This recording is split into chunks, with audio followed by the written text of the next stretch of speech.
ஓம் சாந்தி. இன்றைய முரளி 18-2-2025. பாப்தாதா மதுபன். இனிய குழந்தைகளே, வீட்டுக்கு வீடு செய்தி கொடுப்பது உங்கள் கடமை. எந்த சூழ்நிலையிலும் உத்தியை உருவாக்கி தந்தையின் அறிமுகத்தை ஒவ்வொருவருக்கும் அவசியம் கொடுக்க வேண்டும். கேள்வி: குழந்தைகள், உங்களுக்கு எந்த ஒரு விஷயத்தில் ஆர்வம் இருக்க வேண்டும்? பதில்: எந்த புது புது பாயிண்டுகள் வருகின்றனவோ அவற்றை உங்களிடம் குறித்து வைக்க வேண்டும் என்ற ஆர்வம் இருக்க வேண்டும். ஏனென்றால் எல்லா பாயிண்டுகளும் நினைவில் இருப்பது கடினம். குறிப்பு எடுத்து பிறகு ஒருவருக்கு புரிய வைக்க வேண்டும். அதற்காக எழுதிய பிறகு நோட்புக் அப்படியே இருந்துவிடக்கூடாது. எந்த குழந்தைகள் நன்றாக புரிந்து கொள்வார்களோ அவர்களுக்கு நோட்ஸ் எடுப்பதற்கு அதிக ஆர்வம் இருக்கும். பாடல்: லட்சக்கணக்கான உலக மனிதர்கள். ஓம் சாந்தி. இனிமேலும் இனிய ஆன்மீக குழந்தைகள், பாடலை கேட்டீர்கள். ஆன்மீக குழந்தைகளே என்று ஒரு தந்தையையே சொல்ல முடியும். ஆன்மீக தந்தையை தவிர வேற யாரும் யாரையும் ஆன்மீக குழந்தைகளை என்று அழைக்க முடியாது. அனைத்து உயிர்களுக்கும் ஒரு தந்தையே இருக்கிறார் என்பது குழந்தைகளுக்கு தெரியும். நாம் எல்லோரும் சகோதரர்கள். சகோதரத்துவம் என்று சொல்கிறார்கள். இருந்தும் மாயாவின் பிரவேசம் அப்படி இருக்கிறது. அதனால் பரமாத்மாவை சர்வவியாபி என்று சொல்கிறார்கள். அப்போது அது தந்தைத்துவமாகிறது. ராவண ராஜ்யம் பழைய உலகில்தான் இருக்கிறது. புதிய உலகில் இருப்பதை ராம் ராஜ்யம், அதாவது ஈஸ்வரிய ராஜ்யம் என்று சொல்கிறார்கள். இவை புரிந்து கொள்ளும் விஷயங்கள். ஈஸ்வரிய ராஜ்யம் மற்றும் அசுர ராஜ்யம் என 2 ராஜ்யங்கள் நிச்சயம் இருக்கின்றன. புதிய உலகம் மற்றும் பழைய உலகம். புதிய உலகை நிச்சயம் தந்தையே படைத்திருப்பார். இந்த உலகில் மனிதர்கள் புதிய உலகையும் பழைய உலகையும் கூட புரியாமல் இருக்கிறார்கள். அதாவது எதையும் அறியவில்லை. நீங்களும் எதையும் அறியாமல் இருந்தீர்கள், அறிவில்லாமல் இருந்தீர்கள். புதிய சுகமான உலகை யார் ஸ்தாபனை செய்கிறார்?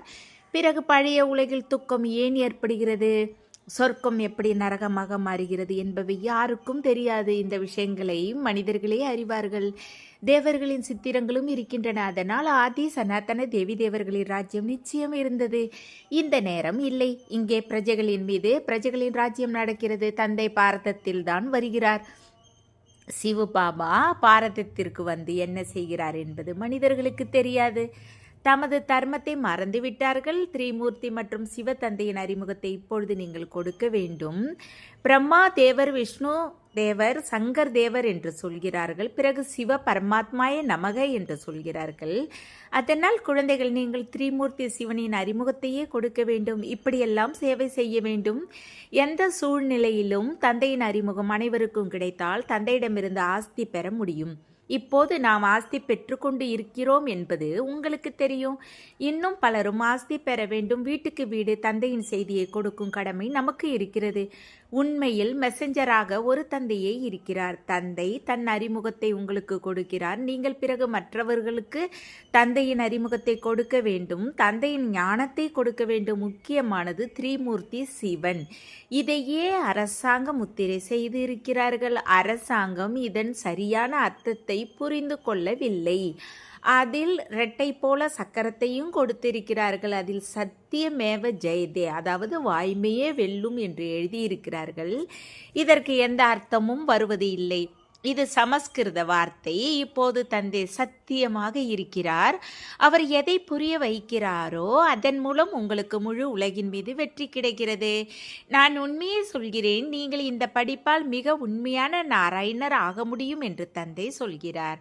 அந்த மனிதர்கள் என்னென்ன அர்த்தங்களை சொல்கிறார்கள் அதை பற்றி அவர்களிடம் கேட்க வேண்டும். தந்தையோ அநேக விதங்களில் புரிய வைக்கிறார். மேலா எங்கே நடந்தாலும் அங்கே நதிகளுக்கு சென்று புரிய வையுங்கள். கங்கை பதித்த பாவனியாக இருக்க முடியாது. நதிகள் கடலில் இருந்து தோன்றுகின்றன. மாதர்கள், உங்களிடம் இப்போது ஞானம் இருக்கிறது. கவுமுக்கிற்கு போகிறார்கள். அதன் வாயிலிருந்து தண்ணீர் வருகிறது. இதை கங்கை நீர் என்று நினைக்கிறார்கள். இங்கே கங்கை நீர் எங்கிருந்து வரும் என்பதை இவ்வளவு எழுத படிக்க தெரிந்த மனிதர்களும் புரிந்து கொள்வது இல்லை.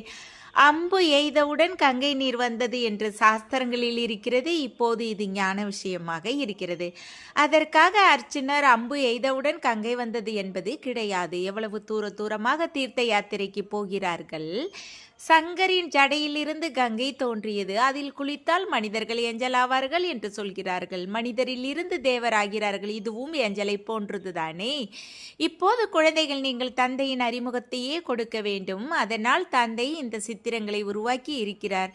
திரிமூர்த்தி சிவனின் சித்திரத்தில் முழு ஞானமும் இருக்கிறது. அவர்களின் திரிமூர்த்தி சித்திரத்தில் ஞானத்தை கொடுப்பவரின் சிவனின் சித்திரம் மட்டும் இல்லை, ஞானத்தை பெறுபவரின் சித்திரங்கள் இருக்கின்றன. இப்பொழுது நீங்கள் திரிமூர்த்தி சிவனின் சித்திரத்தை வைத்து புரிய வைக்கிறீர்கள்.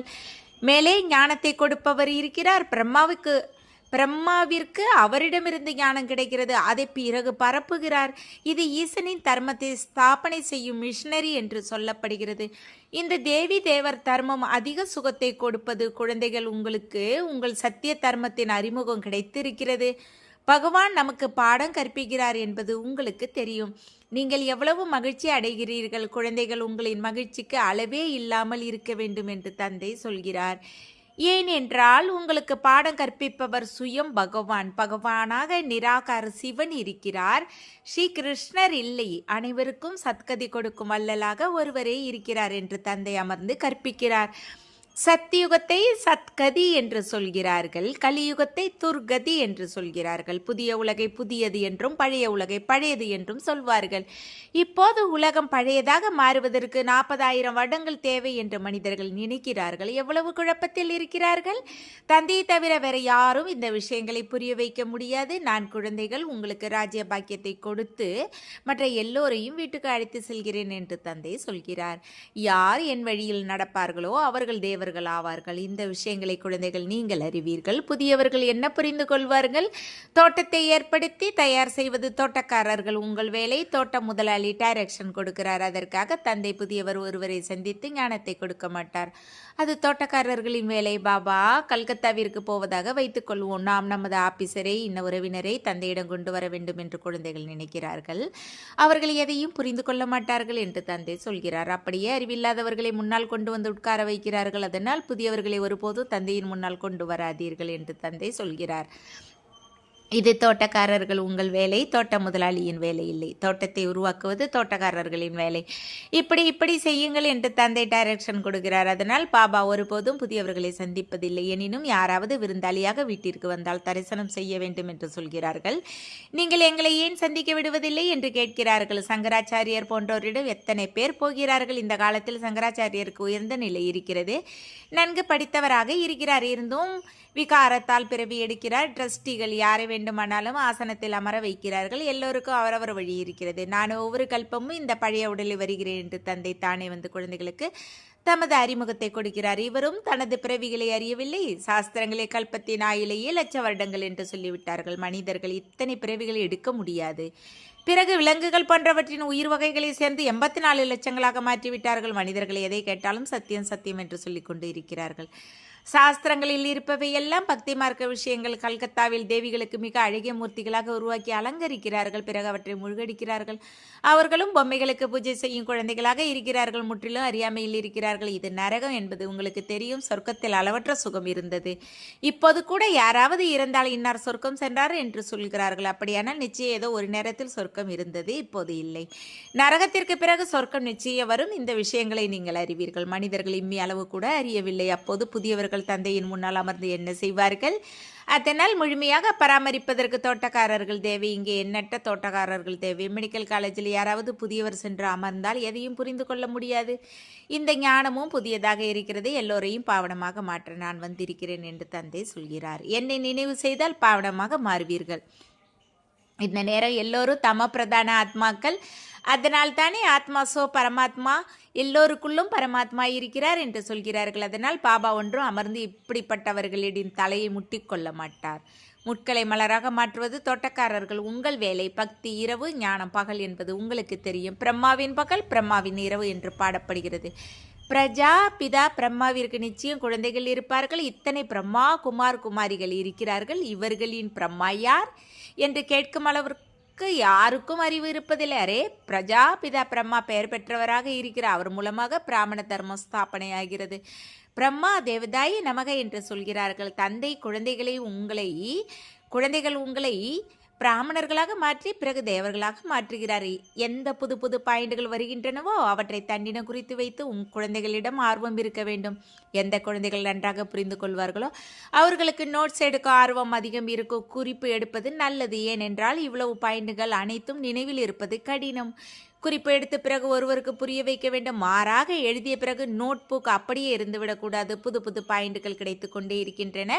அப்போது பழைய பாயிண்டுகளின் காப்பிகள் இருந்து விடுகின்றன. பள்ளிக்கூடத்திலும் படித்து கொண்டு போகிறார்கள். முந்தைய வகுப்பின் புத்தகங்கள் அப்படியே இருந்து விடுகின்றன.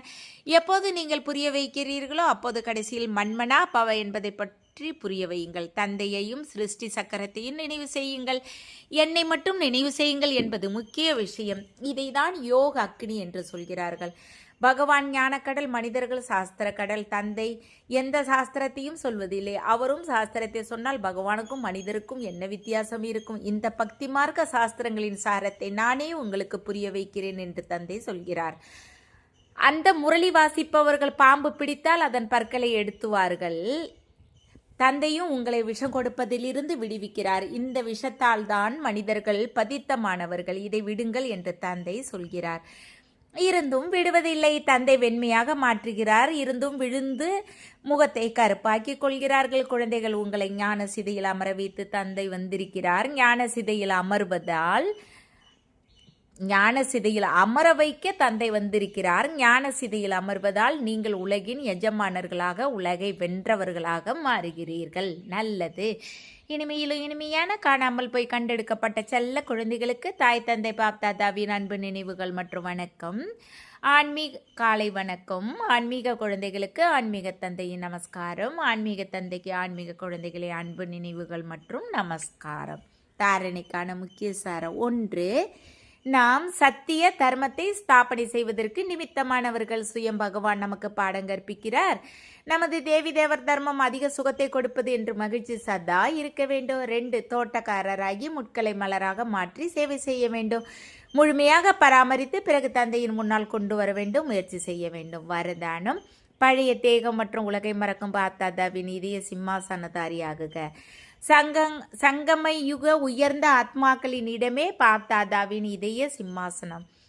அப்படிப்பட்ட ஆசனம் முழு கல்பத்திலும் கிடைக்க முடியாது. உலக ராஜ்யத்தின், மாநிலத்தின் ராஜ்ய சிம்மாசனம் கிடைத்து கொண்டே இருக்கும். ஆனால் இந்த சிம்மாசனம் கிடைக்காது. இது அவ்வளவு விசால சிம்மாசனமாக இருக்கிறது. இதில் நடக்கலாம், சுற்றி வரலாம், சாப்பிடலாம், உறங்கலாம். எனினும் சதா சிம்மாசனதாரியாக இருக்க முடியும். எந்த குழந்தைகள் சதா பாப்தாதாவின் இதய சிம்மாசனதாரிகளாக இருப்பார்களோ அவர்கள் இந்த பழைய தேகம் மற்றும் தேக உலகை மறந்து இருப்பார்கள். இதை பார்த்தும் பாராமல் இருப்பார்கள். ஸ்லோகன். எல்லைக்கு உட்பட்ட பெயர், மரியாதை. கௌரவத்தின் பின்னால் ஓடுவது என்றால் நிழலை துரத்துவது ஆகும். அவ்யக்தின் சைகை. ஏகாந்த பிரியராகுங்கள். ஒற்றுமையும் ஒரு முகத்தன்மையும் கொண்டு வாருங்கள். அண்டர் கிரவுண்டுக்கு போவதால் எந்த ஒரு புதிய கண்டுபிடிப்பையும் கண்டுபிடிக்க முடியும். அப்படி நீங்களும் எந்த அளவு அண்டர் கிரவுண்டு, அதாவது அகல் நோக்கில் இருப்பீர்களோ அந்த அளவு புது புது கண்டுபிடிப்புகளை அல்லது திட்டங்களை உருவாக்க முடியும். அண்டர் கிரவுண்டில் இருந்தால் 1 வாயு மண்டலத்திலிருந்து தப்பித்துக் கொள்வீர்கள். 2வது ஏகாந்தம் கிடைப்பதால் சிந்திக்கும் சக்தி அதிகமாகும். 3வது மாயாவின் தடையிலிருந்து தப்பிக்கும் பாதுகாப்பு சாதனமாக மாறிவிடும். ஓம் சாந்தி. தேங்க்ஸ் பாபா.